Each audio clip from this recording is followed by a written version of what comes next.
Et suite au bombardement de l'Alliance Atlantique, un Libyen a déposé plainte contre l'OTAN à Bruxelles il y a près d'un mois. L'homme a perdu sa femme et ses 3 enfants. Ce matin, la juge a refusé d'examiner l'affaire. Pourquoi? Les explications de Nadia Bouria et Didier Clipa. Maître Dubois et Secaldi n'en reviennent pas. Ce matin, la présidente du tribunal de première instance de Bruxelles a refusé de prendre leur dossier parce que, dit-elle, on ne prend aucune affaire en vacances judiciaires.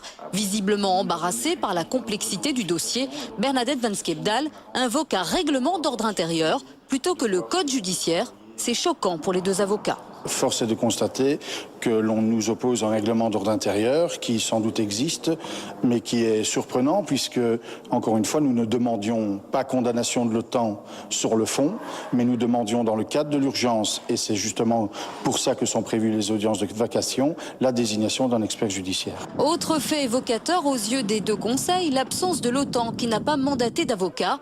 Selon eux, le message est dès lors très clair. L'organisation de l'Atlantique Nord se croit au-dessus des lois.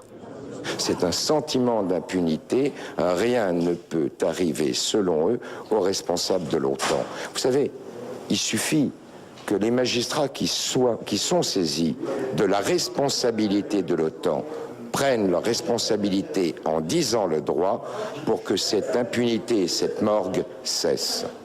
Les 2 avocats représentent un père de famille libyen, Khaled El Hamidi, qui a perdu sa femme et ses 3 enfants dans un bombardement de l'OTAN.